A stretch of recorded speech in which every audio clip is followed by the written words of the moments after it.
लोगों के मुझे कमेंट भी आ रहे थे इंस्टाग्राम पे भी कि प्ले सेंटर में क्या होता है, थोड़ा एज के बारे में कि नीचे जाना है। अच्छा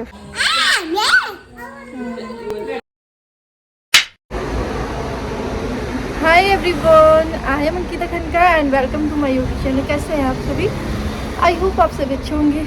और हम लोग गिन्नी के प्ले सेंटर में जा रहे थे, तो चढ़ाई वाली जगह थी। मैंने सोचा थोड़ा बैठ के रेस्ट किया जाए, इससे गिन्नी भी है बैठी हुई है सामने और मैं बस स्टॉप पे रुकी हुई हूँ। तो यहाँ से थोड़ा ही है, मतलब 2-3 कदम की दूरी के बाद पहुँच जाएंगे हम।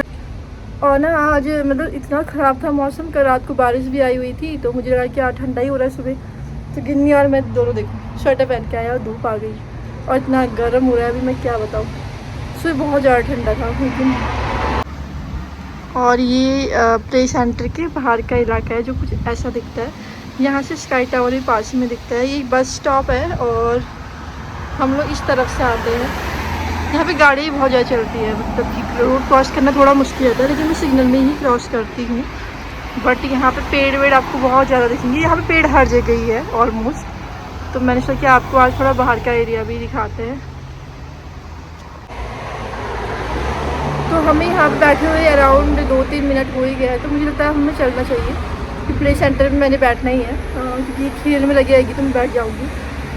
पता नहीं यार, ये वाली चढ़ाई में पार ही नहीं कर पाती, मुझे बहुत दिक्कत होती है। तो चलिए चलते हैं यार, खाली लेट हो जाएगा नहीं तो। Let's go. मैंने गिन्नी की चुटिया देखो कैसे बनाई है, जो उसने ख़राब कर दी। अब इसके बाल बढ़ने लगे ना, तो मैंने सोचा कि आज ऐसी वाली चुटिया बनाएंगे। यहाँ देखो तो, यहाँ देखो तो एक बार, यहाँ देखो क्यूटी पाई। लेट्स गो गिनी। कहाँ जाना है आपको? नीचे जाना है। आ जाओ फिर, यहाँ पे आ जाओ। Come on, hold it tightly. जल्दी आओ बेटा। Yes go. अब उल्टा।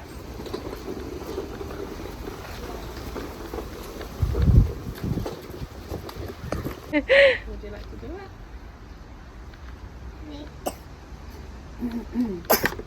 Are you okay, Ginny?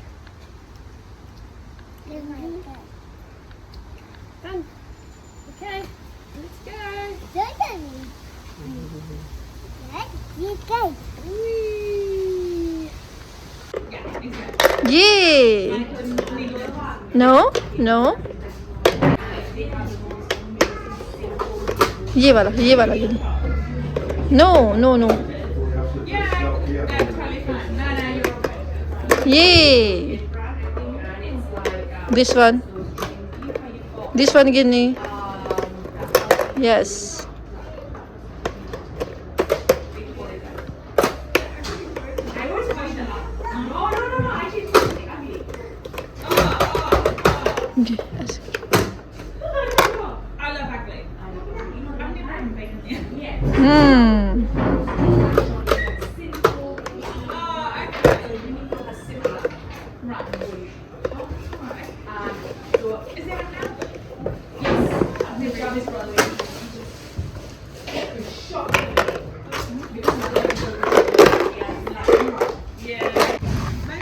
Ginny, what are you making? Ginny, look at here. What are you doing, Ginny?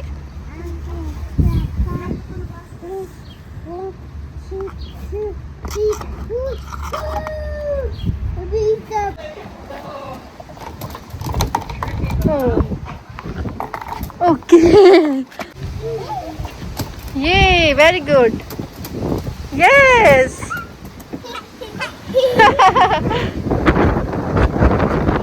You can play with this side. Yes. Yes. Yay! Go and pick the ball. गिनी, इसमें डालो गिनी, इसमें डालो।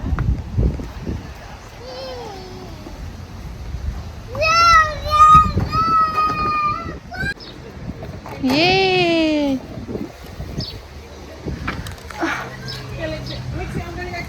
Yes Guinea, one more.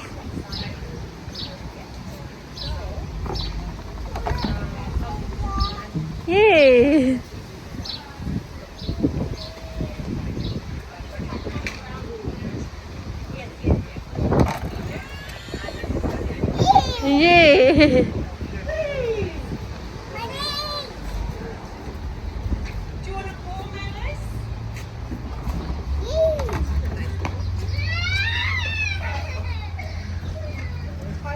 Yes, you can.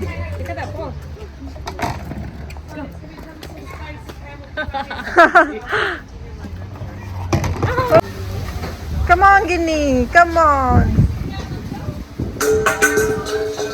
Come on, Guinea. It's okay, you come.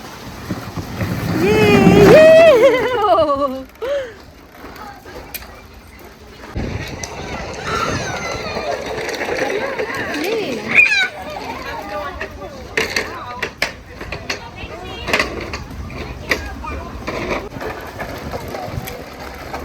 ये गिनी ये करो ये first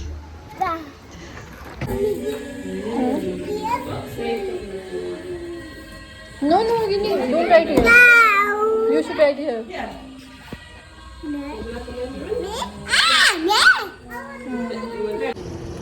अभी Ginny और मैं प्ले सेंटर से आ चुके हैं और गिन्नी अभी लंच कर रहे थे। मैडम को वहाँ टाइम नहीं हुआ तो ये अभी कर रही है। वैसे लंच में कुछ खास जाती नहीं है, इसका जो मन आए वही खाते ज़्यादातर।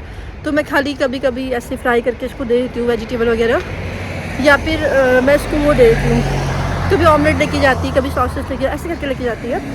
तो आज मैंने इसको ना वो नगेट्स फ्राई करके दिए थे तो उसने खाया ही नहीं, बट ये अभी खा रही है। चलो ठीक, घर पहुँचते शायद ही पूरा कर ले अपना लंच। बाकी एक और चीज़ है, आप लोगों के मुझे कमेंट भी आ रहे थे इंस्टाग्राम पे भी कि प्ले सेंटर में क्या होता है, थोड़ा एज के बारे में कि किस एज में डालते हैं। तो मैंने शायद इसके बारे में बताया नहीं, फ़ीस वगैरह कितनी है क्या है। तो मैं आज अभी आपको बता दूंगी घर जाके सारा कुछ, ताकि अगर आपका बच्चा छोटा है तो आप भी यहाँ पे इनरोल कर सकते हैं। तो ठीक है, मैं घर जाऊँगी तो आपको इसी ब्लॉग में बता दूँगी। अभी मैं अपने घर के पास पहुंचने वाली हूँ और मैं आज हरीश के साथ प्रैंक करती हूँ, देखती हूँ वो एक यकीन करता है नहीं। गिन्नी के मुँह में कलर लगा है तो मैं उससे बोलने वाली हूँ कि इसको चोट लग गई है, तो लेट्स सी हिज रिएक्शन। तो वैसे तो वो पता चल जाएगा उसको, इतना बेवकूफ़ तो है नहीं वो, उसको पता ही अपनी बेटी के हाल, बट फिर भी देखता है इसका रिएक्शन कैसा रहता है। हैरी को मैंने पहले बुला दिया था तो वो वेट कर रहा है कितने देर से और दूर से इशारे कर रहा है कितनी जल्दी मुझे क्यों बुलाया, पहुंच ही नहीं है। तो चलो देखते हैं रिएक्शन। कौन है वो, कौन है वो?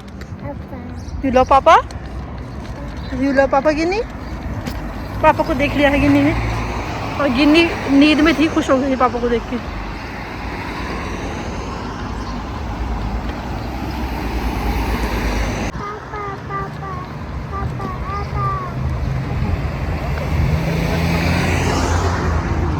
मेरे को लगा तुम आराम से आओगे, मुझे क्या मालूम। हैरी इसके यहाँ पे लग गई यार, नाक में से खून निकल रहा है, देखना एक बार। देख लिया है इसके सर में रेती वैक्यूम क्लीनर लगाना पड़ेगा। ऐसे कपड़े बहुत गंदे हो रहे हैं, रेती रेती हुई है। तू रोज ही करती कपड़े गंदे, मैंने चेंज होने किया आज उसके, उसे नाक से खून निकल रहा है, थोड़ा वो साफ कर दो। निकल रहा है नाक से खून, कलर लगा है उसमें, मेरे को पता है। तुम्हें कैसे पता है यार? मुझे पता था हरीश को पता चल ही जाएगा, नहीं तो मैं ऐसा रिएक्शन नहीं दे रही थी, फ़ोन में बता देती कि इसको लग गई है करके। तो चलिए देखते हैं खाने पे क्या है। हरीश ने बनाया हुआ है खाने के लिए। हरीश ने पहले से ही आप बनाया है पुलाव, साथ में दाल बन रही है हरीश की। खाना आज पहले से बनाया हुआ था हरीश ने मेरे आने से पहले। तो अभी हम लोग लंच करेंगे। तो अभी बज रहे हैं शाम के 7:30 बज रहे हैं और अभी भी काफ़ी उजाला है, तो अंधेरा नहीं हुआ है अभी। तो मैं ना वहाँ से आके मतलब खाना वाना खाया तो मैं सो गई थी, मुझे बहुत अच्छी नींद आ गई थी। तो मैंने सोचा कि अभी ब्लॉग कंटिन्यू करते हैं। सुबह जिस टाइम मैं गिन्नी के प्ले सेंटर जा रही थी उस टाइम में स्टार्टिंग मैंने बताया था कि आज मैं आप लोगों को बताऊंगी कि गिन्नी की फ़ीस कितनी पड़ी, क्योंकि मैंने एडमिशन करा दिया है, और यहाँ पे कितनी होती है प्ले सेंटर, किंडरगार्टन, व्हाटएवर जो भी है, तो क्या होता है। तो सबसे पहले प्ले सेंटर और किंडरगार्टन, मेरे को लगता था पहले कि play centre and kindergarten both are same thing, but they are not, they are totally different. Because जो प्ले सेंटर होता है उसमें आपको बच्चे के साथ जाना पड़ता है, एंड किंडरगार्टन में क्या होता है कि आपको बच्चे को वहीं स्टे करना पड़ता है और आप घर वापस आ सकते हो। तो मेरे को ना ऑनेस्टली बताऊँ तो नहीं पता था प्ले सेंटर के बारे में। एक दिन मैं यहाँ पार्क में गई थी पास में ही, तो वहाँ पे एक मतलब लड़की आई हुई थी, तो उनका भी छोटा बेबी था मतलब। तो फिर मैंने ऐसी बात हुई तो मैंने बोला कि यहाँ पे किंडरगार्टन में इसको एडमिशन नहीं मिल रहा गिन्नी को। तो उन्होंने बोला कि यहाँ पे एक प्ले सेंटर है, आप वहाँ पे ट्राई करो। तो मैं सोच रही थी कि ये फ्री मंथ्स पे में ही था, तो मेरे को लगा कि ये उसी की बात कर रही है और शायद मतलब उन लोगों ने मुझे एडमिशन नहीं दिया मे बी। फिर क्या हुआ कि मैं मतलब फिर भी क्लियर नहीं थी कि ये सेम है या डिफरेंट चीज़ है। उसके बाद जब मैंने दोबारा से स्कूल वालों को मतलब किंडरगार्टन वालों को मेल किया कि मुझे एडमिशन चाहिए दोबारा से, मैं उनको वैसे भी 2-3 बार कर चुकी थी, तो उन्होंने मुझे बताया कि प्ले सेंटर यहाँ है पास में ही, तो आप वहाँ ट्राई कर सकते हो। तो फिर मुझे समझ में आया कि हाँ प्ले सेंटर और किंडरगार्टन दूसरी चीज़ें होती है। तो प्ले सेंटर में फिर मैंने मेल किया, तो तब मुझे समझ में आया कि आपको बच्चे के साथ जाना पड़ता है 2-3 घंटे के लिए, और वहाँ पे आप ही बच्चे के टीचर हो, आप ही बच्चे को देखोगे, सब कुछ जो भी आपका बच्चा एक्टिविटी करेगा तो आप इन्वॉल्व होगे, ये सब चीज़ थी। तो मुझे अच्छा लगा कॉन्सेप्ट कि ठीक है यार एटलीस्ट मैं भी थोड़ा कुछ नई चीज़ सीख लूँगी। तो फिर मैंने सोचा कि अच्छा आइडिया है। प्ले सेंटर यहाँ से 1-1.5 किलोमीटर दूर है, तो रोज़ जाना थोड़ा पॉसिबल नहीं होता, लेकिन फिर भी मैंने मन बनाया कि जब तक मैं यहाँ हूँ एटलीस्ट रोज़ जाऊँ। तो वहाँ पे ऐसा होता है कि मंडे से थर्सडे तक आप जा सकते हैं, और उसके बाद फ्राइडे, सैटरडे, संडे, वीकेंड, ये सब चीज़ें होती है। और चलो ये तो मैंने क्लियर कर दिया कि प्ले सेंटर और किंडरगार्टन बहुत अलग अलग चीज़ें हैं। तो मैं फ़ीस के बारे में आपको बताना चाहती हूँ। जो ये वाला प्ले सेंटर है, इसमें ये फ़ीस नहीं कहूँगी क्योंकि उन्होंने लिखा था कि डोनेशन है, तो डोनेशन उनका डोनेशन में भी कहीं जाता होगा, मैं क्लियर नहीं हूँ उस चीज़ को लेकिन उनका सेशन जो होता है 3 मंथ्स का, तो उसमें $50 पे करने होते हैं जाते हैं, एंड $20 में भी, शायद $20, मैं श्योर नहीं हूँ क्योंकि मैंने वो जमा नहीं किया था। तो उनका बुकलेट पे जाता है, मतलब कि जो कि बच्चे का रिकॉर्ड है, कुछ भी वो चीज़ें होती है जो प्रॉपर फाइल बनती है बच्चे की, तो उसके लिए होता है $20 के अराउंड होता है वो भी। तो उन्होंने मुझे जब मैं गई तो मुझे तो फर्स्ट विजिट में ही अच्छा लगा था। तो 5 विजिट पूरी होने के बाद उन्होंने बोला कि आप सिर्फ $50 पे करो क्योंकि आप अभी 1 ही महीने के लिए हो, तो आपको 1 ही महीने के लिए आना है, तो आपको वो फाइल वगैरह की ज़रूरत नहीं है जो बच्चे की प्रॉपर बनती है वहाँ पर। तो उसके लिए चार्ज नहीं किया था उन्होंने। बट लेकिन यहाँ पे अगर आप किंडरगार्टन में कहीं प्राइवेट में जाते हो, गवर्नमेंट में तो ऐसा है कि ज़्यादातर 2 साल से ऊपर बच्चों का 20 आवर्स फ्री है। 20 आवर्स मतलब कि मंडे से लेकर फ्राइडे तक हो जाता है 4-4 घंटे के हिसाब से। तो फिर आप फ्री जा सकते हो, बच्चों को 4 घंटे के डाल सकते हो किंडरगार्टन में। बट अगर आप प्राइवेट किसी में जाओगे डे केयर में, तो वहाँ पर चार्जेस बहुत ज़्यादा है। मैं किसी और की बात पर बिलीव नहीं करती, बट मैंने जब ऑनलाइन चेक किया तो हफ्ते के हिसाब से वहाँ पे $350, $400 एक हफ्ते का, यानी कि 20,000 रुपये बच्चों को डे केयर में डालने का। तो उसमें ऐसा होता है, लेकिन आप सुबह से शाम तक डालो, ऐसा कुछ होता है। तो जो जॉब करते हैं उनके लिए ठीक ही है, लेकिन ऐसे ही है मतलब हफ्ते के हिसाब से, और बहुत ज़्यादा कॉस्टली है। तो मैं इतना पैसा खर्च नहीं करने वाली थी क्योंकि मैं मतलब 1 महीने के लिए क्या इतना खर्चा करना, और मुझे वो वेस्ट ही लगता है क्योंकि मैं भी कुछ ऐसा कर नहीं रही हूँ काम जो मुझे ज़बरदस्ती अपने बच्चों को डालना पड़े। इसलिए मैंने फिर प्ले सेंटर वाला सही लगा मुझे। तो फिर थोड़ा 1-1.5 किलोमीटर दूर है, लेकिन मुझे अच्छा लगता है वहाँ जाके, और मंडे से थर्सडे तक जाती हूँ। एक और चीज़ है, जो ये किंडरगार्टन होते हैं जो पेइंग वाले होते हैं, लेकिन ये लोग बहुत सारी चीज़ें उसमें मतलब अपनी तरफ से भी देते हैं। जैसे कहीं पे मील भी इंक्लूडेड होता है, डायपर्स इंक्लूडेड होते हैं। हर जगह की बात नहीं बता रही मैं आपको, कहीं कहीं की बात बता रही हूँ, क्योंकि मैंने अभी 1-2 लोग से बात करी तो उन्होंने मेरे को बताया था कि उनके बच्चे के उसमें 1-2 मील इंक्लूडेड है या डायपर इंक्लूडेड है। कहीं पर होता है, कहीं पर नहीं होता है। तो उनकी अपनी पॉलिसी होती है वो किंडरगार्टन वालों की। तो यहाँ पे कुछ ऐसा होता है, तो इस हिसाब से जो इनकी एजुकेशन है वो वैसे तो और जगह फ्री है, बट ये किंडरगार्टन वाला जो सिस्टम है, किंडरगार्टन नहीं डे केयर टाइप का ही, तो उसमें थोड़ा कॉस्टली है यहाँ पे, ये मैं कहूँगी। तो यही था आपका, जो आप लोग क्वेश्चन पूछे थे मुझे कि यहाँ पे फ़ीस वगैरह का क्या है। तो जितना मुझे पता है उतना मैंने आपको बताया, क्योंकि मैं अभी गिन्नी को लेके जाती हूँ, तो वहाँ पे जितना गिन्नी को चार्ज किया था उतना मैं आपको बताती हूँ। कम यार